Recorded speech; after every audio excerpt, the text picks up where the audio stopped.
malas melakukan cross cutting loyalties, dia langsung pakai hukum aja tuh.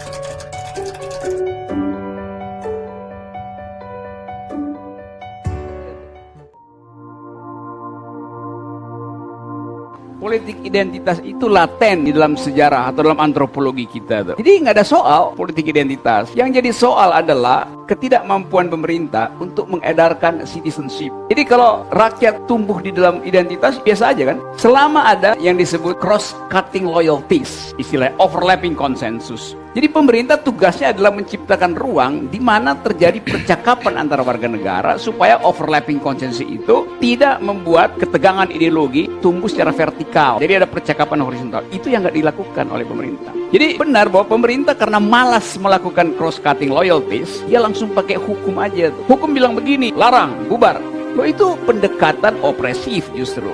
Kalau pemerintahnya cerdas, dia bisa layani perbedaan itu untuk menghasilkan ulang keakraban primer yang pernah kita punya itu. Kenapa nggak ada penghormatan pada Pak Wiranto yang mengalami kekerasan? Penghormatan itu datang dari hati nurani, nggak bisa dipaksain. Kalau orang merasa bahwa ya itu mungkin bohong-bohongan, mungkin benar ada robek pada beliau, tapi simpati orang berhenti karena sebelumnya tidak diperlihatkan hal yang sama pada orang lain yang mengalami kesakitan yang sama. Mereka yang dipersekusi, petugas pemilu yang mengalami kekerasan, yang didatangi, dipaksa kasih simpati pada Menteri Pertahanan. Loh, yang terluka itu Menteri Pertahanan atau Wiranto? Kalau sebagai manusia kita kasih, tapi kan dia Menteri Pertahanan.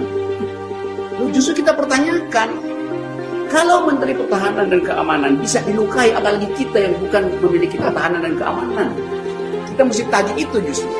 Jadi kita mau agar supaya kehidupan ini diolah dengan satu perspektif, yaitu keakraban berwarga negara.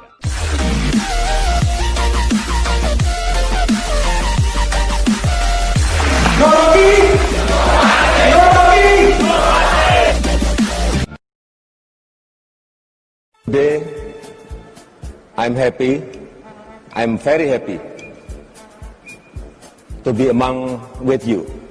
We are waiting for you to invest in Indonesia.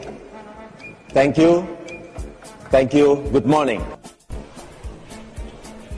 I'm happy, I call you to invest in my country.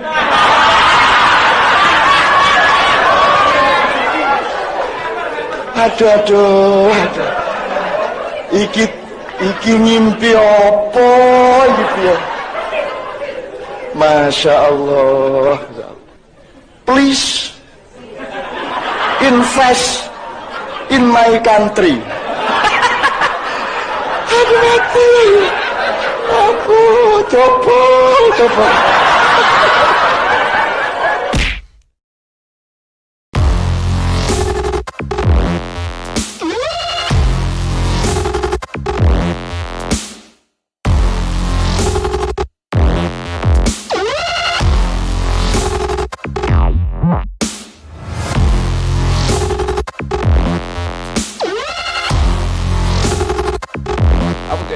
Surat kedunguan bersama itu. Amandemen konstitusi termasuk memasukkan kembali GBHN itu untuk bangsa dan negara. Itu konyol. Nih, saya terangin kekonyolannya ya. Mau bikin GBHN, tapi presiden dipilih langsung itu. Cuma dua kemungkinan. MPR bersidang dulu, hasilkan GBHN, baru 2 kandidat, 3-4 kandidat ini berdebat tentang visi misi mereka. Apa yang dia debatkan? Nggak mungkin ada. Karena udah dibikinin sama GBHN kan. Jadi GBHN udah dibikin, baru disuruh presiden mempromosikan hasil MPR itu. Konyol. Atau sebaliknya, presiden berdebat dulu, baru GBHN dibuat. Debatnya juga konyol. Sebab di ujung dia mesti pakai GBHN juga tuh.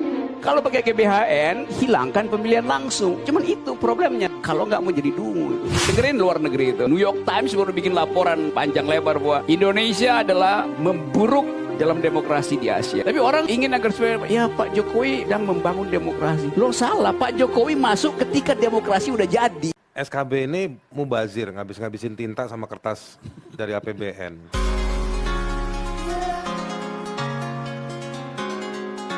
pertanyaan saya ke Dewi Tanjung, yang membuat fitnah terhadap Novel Baswedan, itu masalah nggak? Kalau misalnya ada buzzer-buzzer yang menyerang orang-orang yang mengkritik pemerintah, itu masalah nggak? Itu ujaran kebencian nggak? Bisa masuk ujaran kebencian juga kalau memang melampaui dari lisan-lisan yang tidak diperbolehkan. Nah, maksud saya begini, intoleransi kalau dia tidak diekspresikan, tidak dalam bentuk tindakan, itu dalam pikiran, dalam hati, atau mungkin dalam dengkulnya seseorang itu. Terus kita mau menghukumnya gimana? Diukurnya dengan celana cingkrang. Kali aja tuh barang itu, dia celana cingkrang karena udah ada pertumbuhan tuh badannya. Atau karena celananya kena cuka. Sekarang maksud saya begini.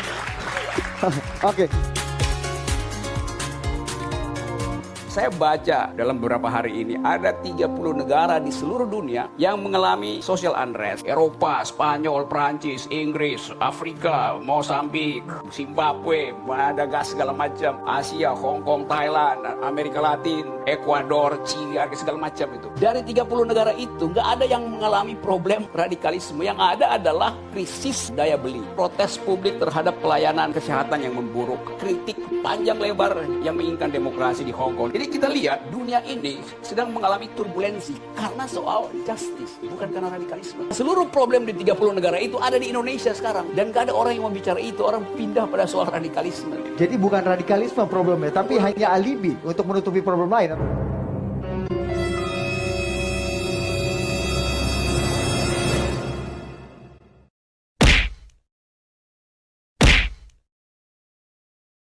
Jadi bukan radikalisme problemnya, tapi hanya alibi untuk menutupi problem lain. Kan kita ingin ada semacam keakraban berwarga negara tuh. Supaya dia akrab, jadikan Pancasila itu melting pot, orientasi bersama, Weltanschauung kata orang Jerman, Vision du Monde kata orang Prancis, Life World kata orang Inggris. Kita sebut sebagai pandangan hidup. Nah, pandangan itu kan nggak mati kan, karena hidup itu berkembang. Besok pikiran saya tentang robotics itu lain. Nanti 2 menit kemudian pikiran saya tentang kecantikan perempuan juga berubah itu. Dinamika ini jangan dimatiin oleh Jokowi. Iya. Kita butuh aura baru.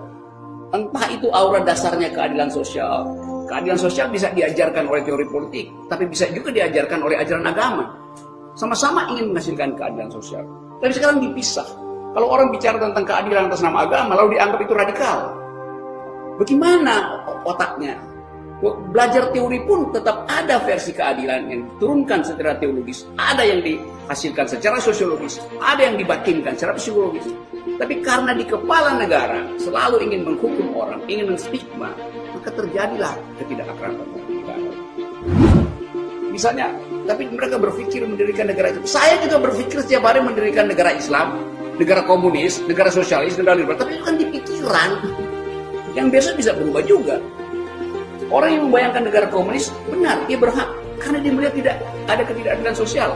Tapi kalau dia mulai mempraktekkan kekerasan untuk mencapai itu, ya ada hukum kan. Kalangan Islam merasa tujuan diaktifkannya Pancasila untuk menggebuk mereka kan. Padahal Islam bilang, loh, sila pertama itu resminya ketuhanan yang Maha Esa dengan kewajiban menjalankan syariat Islam bagi pemeluk-pemeluknya. Kemudian 7 kata itu dihapus demi keakraban berwarga negara. Lalu kenapa dia merasa tidak diakrabi oleh negara kan? Jadi Islam juga berhak untuk mempertanyakan genealogi dari percakapan Pancasila itu. Kenapa dihentikan hari ini hanya karena soal khilafah tuh. Padahal khilafah itu ya ideologi dunia. Semua orang Islam itu bersatu bukan karena satu negara, tapi karena satu ide yang abstrak yang berupaya untuk dimaterialkan dalam pilihan hidup masing-masing kan. Islam itu sifatnya komprehensif. Semua soal ada di dalam Islam. Tapi problem saya selalu adalah mengucapkan kalimat yang menyakiti warga negara. Radikal itu nanti jadi pemberontak segala. Kita sambut Rocky Gerung, pengamat politik yang baru saja datang. Hai, Bung Rocky, terima kasih. Saya tahu Anda baru landing. Iya, baru landing. Dari Jambi? Dari Jambi dan macetnya itu menyengsarakan. Saya tahu siapa siapa yang Anda sindir. Menyengsarakan. Kalau itu dilakukan akan menimbulkan kekacauan yang menyesarakan rakyat. Menyengsarakan rakyat itu. Nope. Saya ulangi ya, biar nggak diketahui. Menyengsarakan.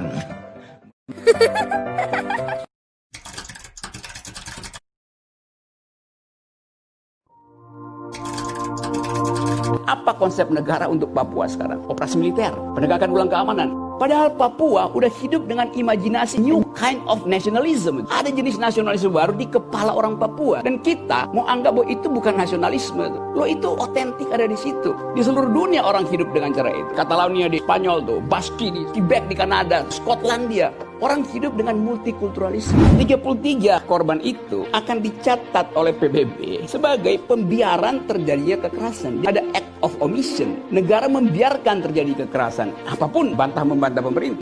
Papua perlu martabat, bukan martabak. Peristiwa di Ambon, kata Wiranto, sebaiknya pengungsi itu pulang ke rumah supaya tidak membebani negara. Perspektifnya itu adalah supaya tidak membebani negara. Jadi passion terhadap penderitaan orang nggak ada. Itu juga memperlihatkan bahwa seluruh peralatan yang dimiliki oleh negara tidak berbasis pada empati. Kalau Pak Jokowi ngomong kayak Bung Syaan, itu lain opini publik terbentuk itu. Dia mampu untuk membaca antropologi Papua itu. Nah, ini presiden di-brief oleh penasihat keamanan tanpa basis antropologi. Kalau kita bilang NKRI harga mati, mestinya itu tidak diucapkan oleh Jakarta. Harus datang dari hati nurani orang Papua, orang Aceh, orang Ambon, orang Minahasa, orang Bugis. Identitas tidak mungkin hidup kalau dibilang ini harga mati. Itu ditaruh di belakang lah. Biarkan dia berkembang, berupaya untuk menemukan momentumnya sendiri. Nanti orang sendiri akan ucapkan, oke, sekarang NKRI harga mati. Tapi bikin dulu NKRI harga yang menghidupi mereka yang tersisih. Mereka mulai bercerita bahwa bagi kami nggak ada soal perbedaan agama, etnis, segala macam itu. Tetapi kami tahu bahwa Jakarta tidak punya konsep tentang keadilan bagi Papua itu. Desember tahun lalu, saya naik Gunung Siklop, persis di depan Bandara Sentani. 15 jam kan harus merangkak itu. Bersama-sama pemuda Papua, campuran Muslim dan Nasrani. Lilin Natal itu dinyalakan oleh seorang perempuan Muslim. Doa buat si perempuan Muslim diucapkan oleh seorang laki-laki Papua. Cara berpikir itu mesti dipindahkan. Sekedar menerangkan soal teknis pembunuhan, harus dipindahkan menjadi problem internasional melalui pintu hak asasi manusia. Orang Papua itu memerlukan politics of recognition. Bukan distribusi, bukan disogok dengan jalan tol. Dia nggak perlu itu. Karena tadi ada past memory, politics of fear di belakang itu. Dialektikanya adalah orang yang pernah punya trauma dengan kekerasan. Dia politics of memory-nya itu berharap ada yang lain. Politics of hope, justice, human rights. Itu pemerintah buta huruf terhadap narasi itu. Terima kasih.